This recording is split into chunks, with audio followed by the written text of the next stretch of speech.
Bonjour, nous sommes ici aujourd'hui au LFCL avec Monsieur Yves Léonard pour parler sur les mémoires du temps de Salazar. Je vais laisser vous présenter. Pourriez-vous vous présenter et nous présenter votre domaine de recherche aussi? Oui, bah écoutez, je suis donc Yves Léonard, je suis chercheur au Centre d'Histoire de Sciences Po et où j'ai enseigné très longtemps, pendant 25 ans, et j'enseigne aujourd'hui aussi à l'Université de Rouen. Et mes spécialités portent principalement sur le Portugal contemporain et tout particulièrement la réflexion autour du régime salazariste et des aspects aussi coloniaux du nationalisme. Mon sujet de thèse, sous la direction du professeur Serge Bernstein, s'intitulait Salazarisme, nationalisme et idée coloniale au Portugal. Merci. Quelles furent les caractéristiques principales du régime de Salazar, le Estado Novo? Alors c'est un régime qui est avant tout, bien sûr, passé à la postérité sous le nom d'une dictature.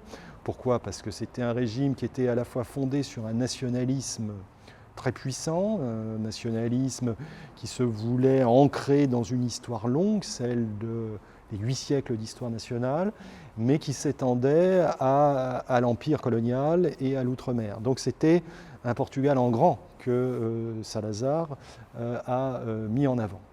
Et pour porter, si l'on peut dire, cette idée qui est véritablement la clé de voûte, eh bien, il a mis en place tout un système oppressif, tout un système attentatoire aux libertés publiques, qui passait à la fois par la répression, par le contrôle des personnes, la censure, par la police politique, par une justice qui était une justice politique, et un système politique qui évacuait tout débat puisque c'était le régime du parti unique, mais un système donc à la fois nationaliste, oppressif, répressif, et qui a avant tout cherché à gouverner par et pour les élites. C'est-à-dire que c'est un système qui n'était pas fait pour mobiliser les masses, mais qui était avant tout fait pour diriger et obtenir l'obéissance et le respect de la population. Merci. Vous avez parlé sur la vision que les gens ont de Salazar. Alors je voulais vous demander de quelle manière serait-il possible de comprendre qui fut le vrai Salazar et ainsi éviter une vue biaisée sur lui et sur son régime? Je crois qu'il faut toujours revenir aux sources et à l'histoire. Il faut se colter avec les sources dont on dispose. Elles sont nombreuses sur Salazar, sur sa vie, son parcours et sur le régime. Les sources, elles existent aussi bien aux archives qu'un certain nombre de témoignages, qu'un certain nombre d'écrits que l'on peut trouver, y compris ses propres écrits à lui, parce qu'il a produit, on peut dire, une œuvre par ses discours qui est assez imposante. Bref, on a là tout un ensemble de textes et de documents sur lesquels il faut travailler. Il faut le faire dans ce souci qui est celui de l'histoire et de l'historien. Avant tout, essayer de comprendre comment tout ça a fonctionné, se pencher sur un demi-siècle d'histoire portugaise pour comprendre comment ça a pu fonctionner, quels en sont les fondements, donc comprendre, et puis peut-être après se donner la possibilité de juger. Mais ne pas inverser la perspective, ne pas commencer par juger sans avoir essayé de décortiquer cet ensemble qui était compliqué. Bien sûr, merci. Y a-t-il des attitudes de l'époque, entre guillemets, qui se projettent, se retrouvent dans la vie politique portugaise d'aujourd'hui? Alors, il y a des emprunts qui sont réels à ce passé de la dictature. Un certain discours qui est utilisé, évocation du récit national, on va dire, de cette histoire bâtie autour de la splendeur du Portugal, des châteaux médiévaux, etc.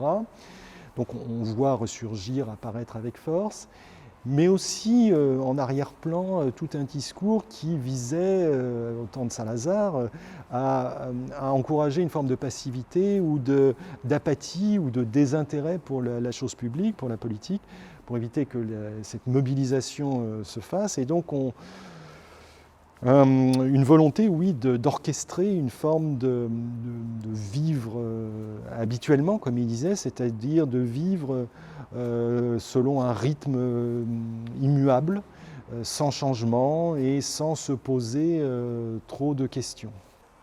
Merci. Euh, Pourrons-nous ou avons-nous déjà commencé à voir, dans le cadre des élections notamment, mais aussi en général, un retour du discours salazariste?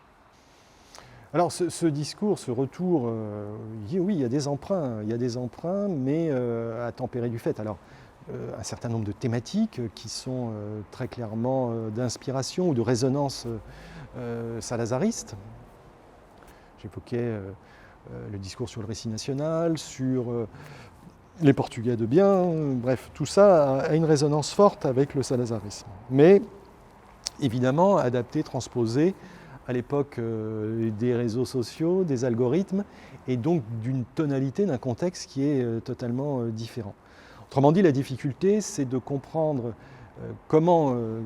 quel est le caractère opératoire, utile et finalement pertinent d'utiliser des résonances et des emprunts à un régime, ou du moins à une personne, Salazar, qui a tout fait pour rester dans une forme d'invisibilité. Donc c'est alors qu'on est aujourd'hui dans le tout visible et l'immédiateté, ce qu'on appelle le présentisme, c'est-à-dire un présent qui devient omniprésent. La mémoire du temps de Salazar est-elle en train de se perdre? Alors, il y a un certain nombre d'interrogations qu'on peut avoir. La première sur cette perte de mémoire, si l'on peut dire, c'est celle qui finalement se nourrit de l'ère du temps où, j'évoquais il y a quelques instants le présent omniprésent, c'est-à-dire tout est consacré et inspiré par cette immédiateté du présent et c'est l'avenir qui éventuellement impacte ce présent, mais nullement, comme ce fut le temps naguère, le passé qui éclaire le présent. Donc ça, c'est un phénomène, mais qui n'est pas propre au Portugal ni à la question relative à Salazar. Ce qui l'est peut-être un petit peu plus, c'est ce rapport finalement toujours complexe à un long passé dictatorial. Comment appréhender ce passé, sachant que l'épaisseur du temps commence à être présente, c'est-à-dire que le régime a été renversé il y a près de 50 ans, le dictateur Salazar est mort en 1970, il y a plus de 50 ans. Pour autant, ça reste encore difficile de mettre à distance ce personnage et ce régime. Et pour cela, il faut qu'il y ait une histoire savante qui s'est construite, qui est remarquable, de grandes avancées, une histoire, on va dire, académique, universitaire, enfin universitaire, une recherche, mais qui, c'est pas propre au Portugal, qui ne passe pas forcément auprès du grand public, pour un certain nombre de raisons. Et c'est auprès du grand public, par l'éducation aussi, par le système éducatif, par la connaissance de cette réalité, de l'histoire, qui a à mon avis des portes intéressantes à explorer, des issues à regarder de plus près pour espérer vivre avec ce passé encombrant. Vous venez de répondre à ma dernière question, qui était de comment peut-on empêcher cette entre guillemets perte de mémoire. Donc voilà. Merci beaucoup. Voilà. Bon, bah, écoutez, merci. Merci vraiment beaucoup. C'était un pour votre plaisir. intervention. C'était un plaisir. Bah, écoutez, merci.